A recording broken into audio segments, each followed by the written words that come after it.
पैसे का बंदोबस्त कहाँ से हुआ? अभी गिरवी मासी से आना का सच निकलवा लेता हूँ। वो अब तो बहुत जबरदस्त था। ये सब आपकी वजह से ही मुमकिन हो पाया है। आप ही के दिए हुए पैसों की बदौलत हमारी छोटी बहू ये सब इंतजाम कर पाई है।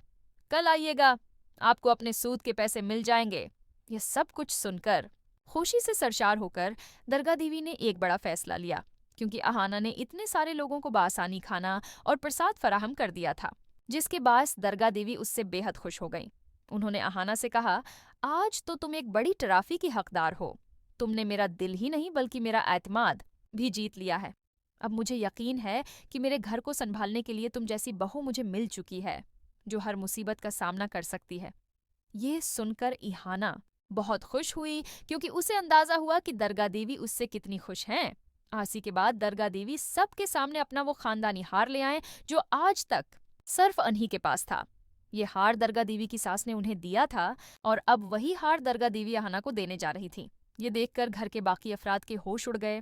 बुआजी और छोटी चाची सख्त गुस्से में आ गए, क्योंकि बुआजी को लगता था कि इस हार पर उनका हक है और छोटी चाची समझती थी कि दरगाह देवी के बाद ये हार उन्हें मिलना चाहिए था। इसलिए उन्होंने एतराज किया, आप ये नाइंसाफी कर रही हैं।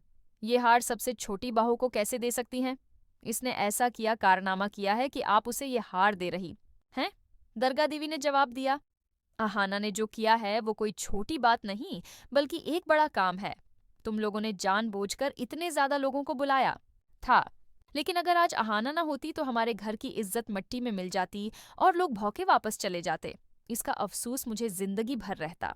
अहाना ने इतने कम वक्त में सबको खाना खिलाया है, इसलिए ये कीमती सोने का खानदानी हार इहाना जैसी समझदार लड़की को ही मिलेगा।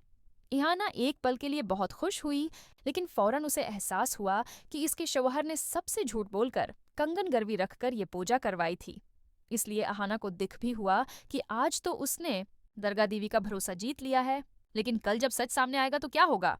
यही सोचकर वो डर भी गई। अब सवाल ये उठता है कि क्या अहाना दरगाह देवी का दिया हुआ ये खानदानी हार सही से संभाल पाएगी? मासी दौरान जब दरगाह देवी ने देवदास जी का हाथ थामा तो सब चौंक गए। ठाकर जी के होश उड़ गए और उन्हें अपनी भाभी पर गुस्सा आने लगा। जी हाँ दोस्तों, जैसा कि हम सब जानते हैं, जन्माष्टमी की पूजा पर ठाकर जी का मकसद यही था कि किसी तरह अहाना को सबके सामने रसवा करें। इसलिए उन्होंने मोहल्ले भर के लोगों को बुला लिया ताकि सबको भोग न मिले और अहाना को जलील किया जा सके। लेकिन पूजा के दौरान ठाकर जी ने कुछ ऐसा देख लिया कि उनका गुस्सा अहाना के बजाय दरगाह देवी पर निकल आया।